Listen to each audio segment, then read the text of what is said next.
അൻപുകൊണ്ടും സമരവൻപുകൊണ്ടും പതറാത്ത മനസ്സിലെ കനലുകൊണ്ടും നമ്മളൊന്നിച്ചാൽ നിലയ്ക്കാത്ത നിർത്താത്ത വർഗീയ ഭരണങ്ങളില്ല തന്നെ. അൻപുകൊണ്ടും സമരവൻപുകൊണ്ടും പതറാത്ത മനസ്സിലെ കനലുകൊണ്ടും നമ്മളൊന്നിച്ചാൽ നിലയ്ക്കാത്ത നിർത്താത്ത വർഗീയ ഭരണങ്ങളില്ല തന്നെ. നോക്കുദൂരെ ഏറെ ദൂരെയല്ലാത്തൊരു വഴിവിളക്കിന്നരുണശോഭ കാണാം. ഇരുളു നീങ്ങും ഭയമതകലെ മാറും ഇവിടെ വർഗസമരത്തിന്റെ ജ്വാല പടരും. അണയാത്ത നാളങ്ങളെ ഇടറാത്ത ഈണങ്ങളെ ഉയരുന്ന മേഘങ്ങളെ വിരിയുന്ന വർണ്ണങ്ങളെ പുതിയ കാലത്തിന്നു പൊരുതാൻ കിനാതരും പോയ കാലത്തിന്റെ താരങ്ങളെ നിങ്ങൾ കൊളുത്തുന്ന പന്തങ്ങളിൽ വന്നു പെരുകി പെരുക്കുന്ന പുതുപൂക്കളെ അൻപുകൊണ്ടും സമരവൻപുകൊണ്ടും പതറാത്ത മനസ്സിലെ കനലുകൊണ്ടും നമ്മളൊന്നിച്ചാൽ നിലയ്ക്കാത്ത നിർത്താത്ത വർഗീയ ഭരണങ്ങളില്ല തന്നെ. നോക്കുദൂരെ ഏറെ ദൂരെയല്ലാത്തൊരു വഴിവിളക്കിന്നരുണശോഭ കാണാം. ഇരുളു നീങ്ങും ഭയമതകലെ മാറും ഇവിടെ വർഗസമരത്തിന്റെ ജ്വാല പടരും. നിങ്ങൾ ചൂണ്ടും നിലമെല്ലാം നിങ്ങളുടേതല്ല വഖഫേ. അർത്തിപ്പത്തിയൊതുക്കിക്കോ നേരും നെറിവും നോക്കിക്കോ. വെട്ടിപ്പിടിച്ച് കൊഴുക്കുവാൻ വിട്ടുതരില്ലീ നിലമൊന്നും. ഉതകില്ലൊരു നാളും വാഴില്ല പൂതി മനസ്സിലിരിക്കട്ടെ. നിങ്ങൾ ചൂണ്ടും നിലമെല്ലാം നിങ്ങളുടേതല്ല വഖഫേ. അർത്തിപ്പത്തിയൊതുക്കിക്കോ നേരും നെറിവും നോക്കിക്കോ. വെട്ടിപ്പിടിച്ച് കൊഴുക്കുവാൻ വിട്ടുതരില്ലീ നിലമൊന്നും. ഉതകില്ലൊരു നാളും വാഴില്ല പൂതി മനസ്സിലിരിക്കട്ടെ.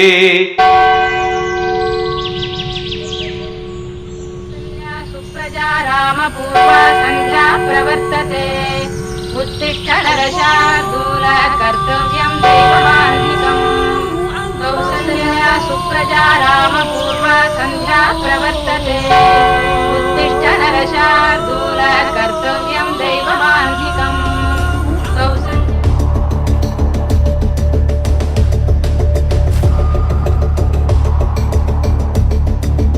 എടോ തൊമ്മ, തന്റെ മോക്കട ജർമ്മനി പോക്കെന്തായി? എന്ത് പറയാനാ ജോപ്പ, കാശ് വേണമല്ല. ആധാരം വെച്ച് ലോൺ എടുക്കാനായിട്ട് ബാങ്കിൽ ചെന്നപ്പോ അവര് പറയണേ നിങ്ങളുടെ ഭൂമി വക്കപ്പിന്റെ ലോൺ തരാൻ പറ്റൂലെന്ന്. അത് ശരി.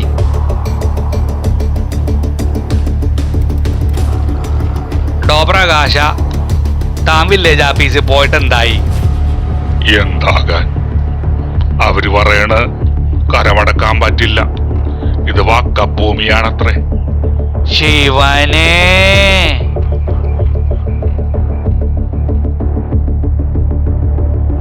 സാറേ, എനിക്ക് പെരപുതുക്കി പണിയാൻ ഒരു ഹൗസിംഗ് ലോൺ വേണം. ആ, ലോണൊക്കെ പാസ്സാക്കാം.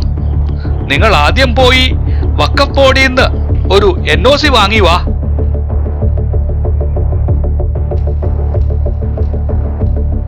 രവിയെ, നിന്റെ ഭൂമി കച്ചവടായ?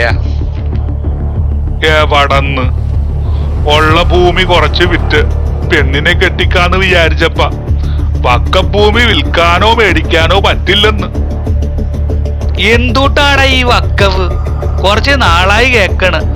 ഇതെന്താ വെള്ളരിക്കാ പട്ടണോ? നമ്മുടെ നാട്ടിൽ നമ്മ തന്നെ പിച്ചക്കാരാ? ഒരു വക്കപ്പ്.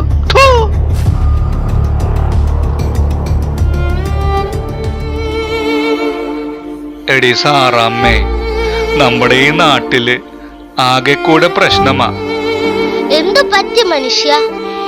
ഇവിടെ മുനമ്പത്ത് ആർക്കും ഭൂമി വിൽക്കാനോ മേടിക്കാനോ പറ്റുന്നില്ല. ലോൺ എടുക്കാൻ പറ്റുന്നില്ല, കരമടക്കാൻ പറ്റുന്നില്ല. പലരുടെയും പഠനം മുടങ്ങി, കല്യാണം മുടങ്ങി, വീട് പണി മുടങ്ങി.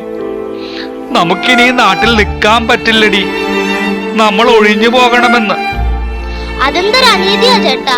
നമ്മൾ ഈ ചെറിയ പിള്ളേരെ കൊണ്ട് നാടും വീടും വിട്ട് എങ്ങോട്ട് പോകാനാ? ഇല്ല, നമ്മൾ പോകില്ല. ഇവിടെ നിൽക്കും, ഈ മണ്ണിൽ നിൽക്കും.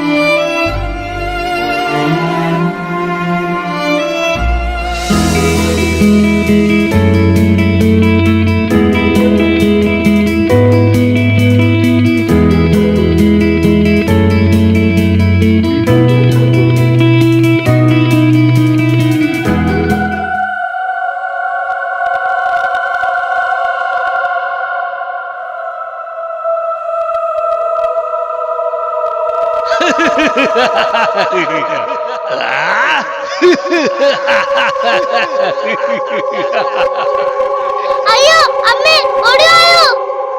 എന്താ? എന്തു പറ്റി? അവിടെ ഇത് വഖഫ് ഭൂമി. ഒഴിഞ്ഞു പോ.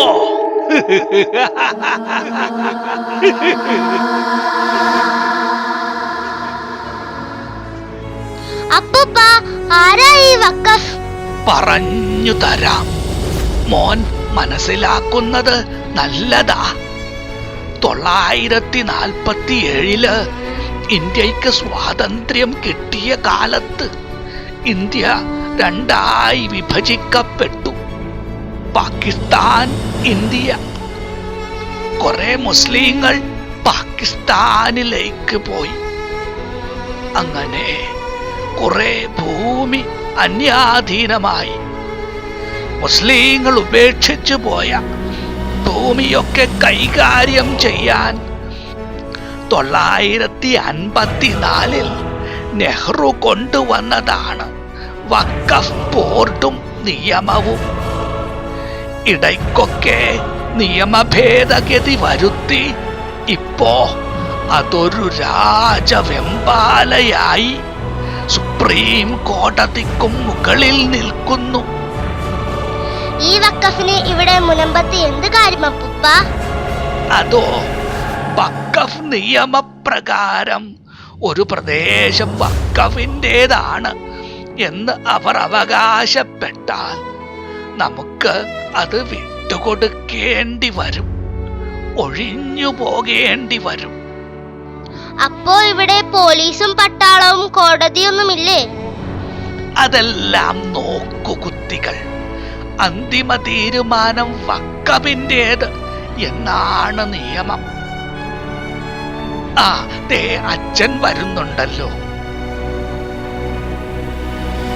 ഈശോ മിശിഹായിക്ക് സ്തുതിയായിരിക്കട്ടെ അച്ഛോ. സ്തുതിയായിരിക്കട്ടെ, സ്തുതിയായിരിക്കട്ടെ. എന്താ അപ്പൂപ്പനും മോനും കൂടെ? നമ്മുടെ മുനമ്പത്തെ പ്രശ്നത്തെക്കുറിച്ച് ഞാൻ അവന് പറഞ്ഞു കൊടുക്കുകയായിരുന്നു. അത് സംസാരിക്കാനാണ് ഞാനും വന്നത്. അച്ഛാ, മുനമ്പം വഖഫ് ഭൂമിയാണെന്ന് അവര് പറയാൻ കാരണം എന്താണ്? അതിന്റെ പിന്നിൽ ഒരു ചരിത്രമുണ്ട്. പണ്ട് 902 തിരുവിതാംകൂർ മഹാരാജാവ് സത്താർ സേട്ടുവിന് കൃഷി ആവശ്യത്തിനായി പാട്ടത്തിന് കൊടുത്തതാണത്ര ഈ പ്രദേശം. എന്നിട്ട് സേട്ടു ഈ പ്രദേശം ഒരു കോളേജ് സ്ഥാപിക്കാനായി ഫറൂഖ് കോളേജ് അധികാരികൾക്ക് വിട്ടുകൊടുത്തു. എന്നിട്ട് അവരിവിടെ കോളേജ് പണിതോ? ഇല്ല, അവർ ഫറൂഖിലാണ് കോളേജ് സ്ഥാപിച്ചത്. അപ്പോ ഈ പ്രദേശം? ഫറൂഖ് കോളേജ് അധികാരികൾ ഈ സ്ഥലം ഇവിടത്തെ നാട്ടുകാർക്ക് പണം വാങ്ങി കുറേശ്ശെ കുറേശ്ശെ വിറ്റു. സർക്കാർ അതിന് പട്ടയം നൽകുകയും ചെയ്തു. അതിപ്പോ നമ്മുടെ ഭൂമിയായില്ലേ? വഖഫിന് അതിലെന്ത് കാര്യം? കാര്യമൊന്നുമില്ല. എന്നാലും ചില ഗൂഢലക്ഷ്യങ്ങൾ മുൻനിർത്തി അവർ ഇവിടം വഖഫ് ഭൂമിയാണെന്ന് അവകാശപ്പെടുകയാണ്. അച്ഛാ, അപ്പൂപ്പ, അപ്പോൾ അത് നമ്മൾ എതിർക്കണ്ടേ? അതെ, എതിർക്കണം. വഖഫ് എന്ന ഈ ആർത്തി പണ്ടാരം നമ്മുടെ നാട് വിഴുങ്ങും മുൻപ് ചെറുക്കണം, എതിർത്ത് തോൽപ്പിക്കണം. പക്ഷേ നമ്മൾ തനിച്ചാണ്. സർക്കാരില്ല, കോടതിയില്ല, രാഷ്ട്രീയ പാർട്ടികളില്ല, ആരുമില്ല. ദൈവം തന്നെ തുണ.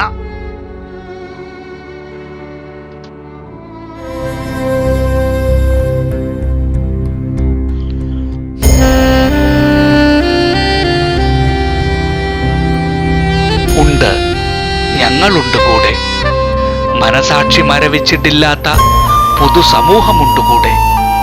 ഇന്ത്യ ജയിക്കണം, ഭരണഘടന നിലനിൽക്കണം, ഓരോ പൗരന്റെയും ജീവനും സ്വത്തും സംരക്ഷിക്കപ്പെടണം, സമാധാനത്തോടെ ജീവിക്കാൻ കഴിയണം.